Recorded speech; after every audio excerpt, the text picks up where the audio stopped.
Hidayah setidaknya memiliki 3 makna utama.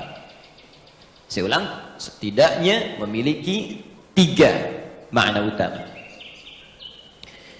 1, hidayah bisa berarti bimbingan Allah yang memudahkan seseorang untuk beribadah. Bimbingan Allah yang memudahkan seseorang untuk ibadah. Jadi kalau sudah mendapatkan hidayah ini, gampang, sholat gampang, enak. Bahkan sebelum waktu sholat sudah nanya, jam berapa sholatnya? Ini kan subuh baru selesai tadi. Ada orang baru subuh, udah nanya isya Pak. Padahal baru subuh, isya nanti jam berapa katanya. Sebaliknya kalau jauh dari hidayah, itu agak repot tuh. Jangankan adzan, qomat pun belum tersentuh. Ujung waktu pun belum nanya. Tapi kalau masuk Ramadan, baru sahur nanya buka. Buka jam berapa, baru sahur. Jadi hidayah jika sudah didapatkan oleh seorang hamba, maka dia akan memberikan kenikmatan untuk mengejar kemudahan dalam ibadah. Karena itulah ketika Allah menyebutkan hidayah diberikan pada orang takwa, pertama kali kalimat hidayah ya disebutkan dalam Al-Quran. Ketika diberikan pada orang takwa, ciri orang takwa itu gemar ibadah. Itu ada di Quran surah kedua Al-Baqarah ayat 2 sampai ayat 4 itu ya. Dzalikal kitabu la raiba fi hudal lil muttaqin. Hudan itu jamak hidayah. Ya, semua isi Al-Qur'an jangan diragukan kandungannya. Maka Allah akan berikan hidayah, petunjuk kepada orang-orang takwa. Jadi kalau sudah mendapatkan hidayah itu, apa yang dilakukan orang ini? Maka pertama dia akan gemar menunaikan ibadah. Alladzina yu'minuna bil ghaib wa yuqimunas shalah. Maka meningkat keimanannya, dengan meningkatnya iman itu dia rajin menunaikan salat. Wa mimma razaqnahum yunfiqun. Dia senang infak. Walladzina yu'minuna bima unzila ilaik. Dia senang berinteraksi dengan apa yang diturunkan pada Nabi Muhammad, Al-Quran. Jadi kalau hidayah sudah datang, Allahu Akbar, salat rajin, jangankan fardu, sunnah diburu. Infak rajin, bahkan punya anggaran, hampir setiap hari dia cari. Ya, bahkan dia siapkan bekerja itu bukan untuk jadi kaya, Pak. Kalau kaya biasa. Nabi itu dengan sahabat-sahabat yang pebisnis, pengusaha, pedagang, itu enteng, Pak. Mengatakan kaya itu bagi umatku biasa, kata Nabi. Di kaya itu bagi orang Islam itu mudah. Yang sulit itu mengelola kekayaan untuk dipertanggungjawabkan di hadapan Allah. Makanya sahabat Nabi yang berdagang itu sukses semua. Tapi tahukah Anda, ternyata motivasi mereka menjadi kaya itu bukan untuk mengumpulkan harta, tapi supaya bisa beramal dengan harta itu. Makanya ketika ada menawarkan surga seluas langit dan bumi, dan amalan pertamanya itu bisa infak, semua orang pengen kaya supaya bisa infak. Quran surah ketiga ayat 133 sampai 134. Ya, lihat kalimatnya, paling kanan sebelah atas di besar. Wasari'u ila maghfiratin min rabbikum wa jannatin 'arduha as-samawati wal ardh u'iddat lil muttaqin. Bergegaslah Anda istighfar, koreksi diri. Jangan-jangan selama ini salah langkah. Salah langkah menggunakan harta, salah langkah mengamalkan ilmu, salah langkah menggunakan tubuh kita. Kaki salah langkah, mata salah pandang, tangan salah bergerak. Hati-hati, ya, keluar masjid salah pakai sendal. Awas, hati-hati. Mata salah lihat, istri di bawah yang dilihat istri orang. Ya, hati-hati. Salah, banyak yang salah. Kata Allah, koreksi diri sebelum tiba waktunya pulang. Dan berharaplah punya cita-cita saat pulang nanti, punya tempat yang bagus. Anda di dunia punya harapan, nanti saya kerja, beli rumah begini, punya mobil sekian, pakaian bagus. Itu kan semua kita tinggalkan. Makanya saat seorang meninggalkan dunia, meninggal dia, kalimatnya telah meninggal dunia. Artinya semua yang melekat pada tubuh dia itu ditinggalkan. Sekarang Anda mau pindah ke akhirat yang tempatnya lebih jauh. Jarak 1 hari perbedaannya sama dengan 1000 tahun. Masa kita ke sana nggak bawa bekal, kan nggak nyambung. Yang dekat saja butuh bekal, apalagi perjalanan yang jauh. Sekarang Allah balik, bekal kamu apa? Maka Allah tawarkan, kalau Anda ingin pulang, aku siapkan sebuah tempat di surga yang paling indah, yang luasnya seluas langit dan bumi. Silahkan Pak, mau maraton bebas, mau koprol silahkan, seluas langit dan bumi, nggak tahu ujungnya di mana. Lalu Anda katakan, saya pengen, ya Allah, apa amalannya?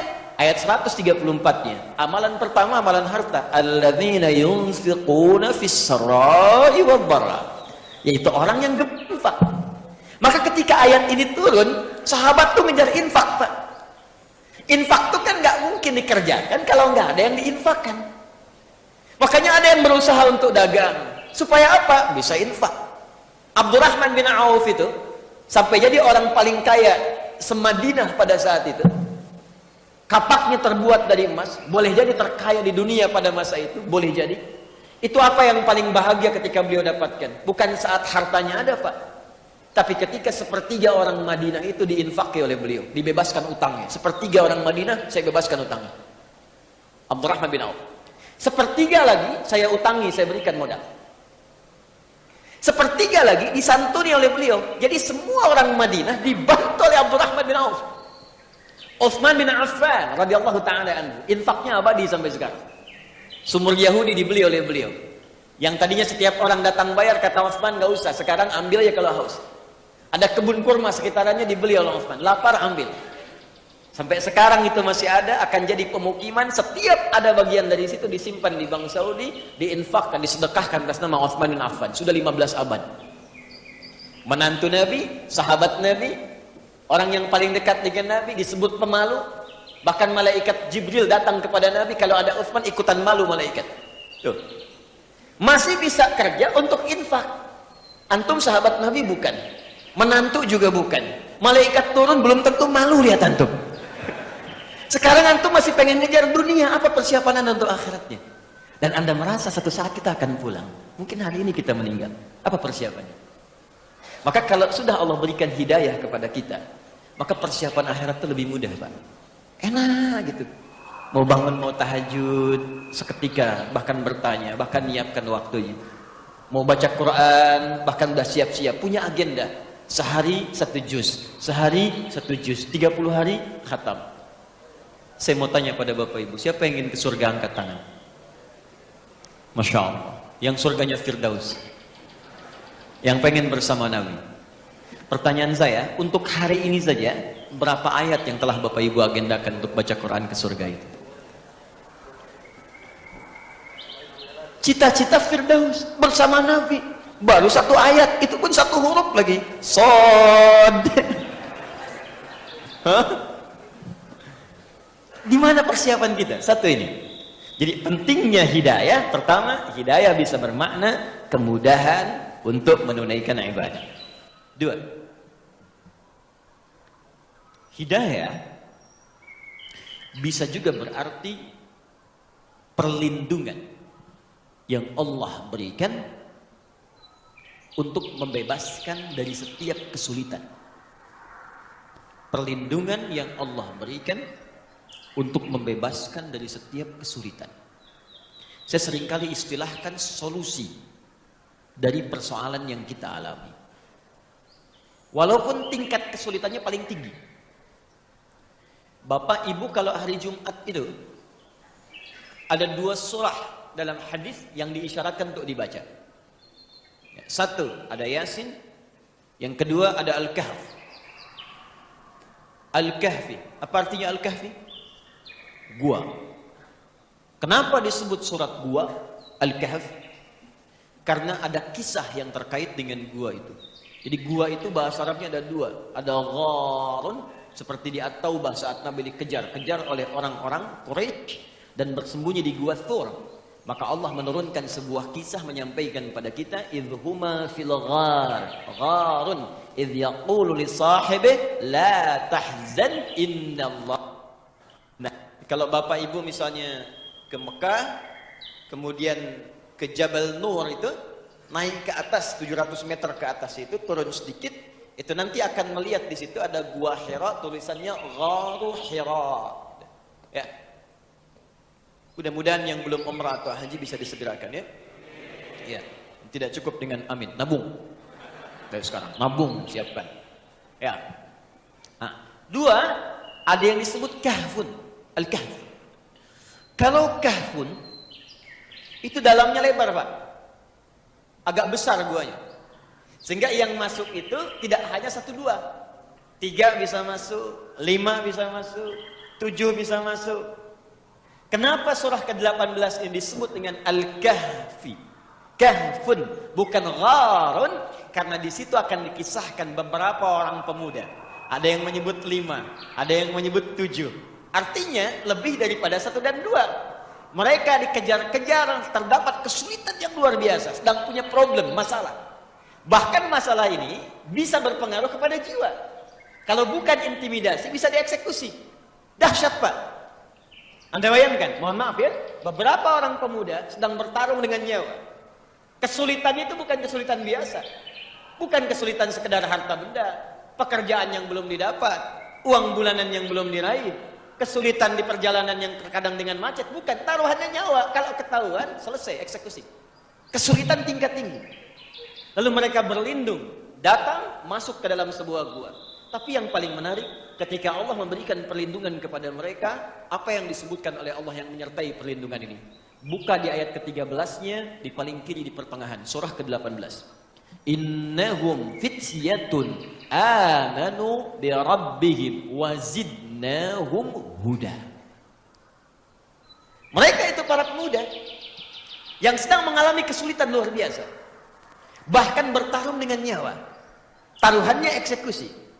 Tapi dia beriman kepada saya, kata Allah. Beriman kepada Rabbnya, yang disebutkan Rabb. Sifat rububiyahnya masuk di situ. Yang merawat, melindungi, memberikan bekal, mencukupkan, memberikan kenikmatan. Ketika dia beriman kepada saya, kata Allah, zidnahum huda. Aku tambahkan hudan. Jamak dari kata hidayah adalah hudan. Ketika aku berikan hudan, aku lindungi dia. Bahkan kami tautkan hati mereka. Warabatna ala qulubihim. Kami berikan kekuatan, konsistensi dalam hati mereka, dan dapat perlindungan kemudian di gua itu. Saking nikmatnya kalau sudah mendapatkan perlindungan dari Allah, Bapak Ibu sekalian, semua masalah selesai. Saya tanya pada Anda ya, maaf nih, maaf sekali. Di gua, senikmat-nikmatnya tinggal di gua, dengan tinggal di rumah, nyaman mana? Rumah. Kalau di gua itu alas tidurnya itu empuk atau kasar? Kasar, keras. Gelap atau terang? Gelap. Kok bisa ada orang tinggal di gua, katanya tempatnya keras, kasar, gelap, tapi saking nikmatnya tidur sampai 309 tahun. Ada orang tinggal di rumah yang mewah, kasurnya empuk, bahkan ada kasur itu untuk kesehatan. Kamarnya fasilitas lengkap, tapi setiap 30 detik bangun. Disibukkan oleh kesulitan dirinya sendiri. Ini orang tinggal di gua, tempatnya terlihat sempit, keadaannya keras, ya gelap, tapi bisa nikmat tidur sampai 309 tahun, gak ada yang ganggu. Dan diatur oleh Allah semua. Makannya cukup, cahaya cukup, setiap bolak-balik cahaya matahari itu masuk di setiap sudut, nikmat 309 tahun. Bisa enak aja bangun, kayaknya baru semalam kita tidur. Kalau hidayah Allah sudah datang, maka kenikmatan hidup itu akan tiba, solusi setiap masalah akan hadir, sekalipun Anda tinggal di tempat yang paling sempit, keadaan batas, tapi kalau hidayah sudah datang, maka semuanya akan terlihat mewah dan nyaman dalam kehidupan. Jadi hidayah, bagian kedua, jika kita sudah mendapatkannya dari Allah, maka dia bisa berwujud solusi dari setiap persoalan yang kita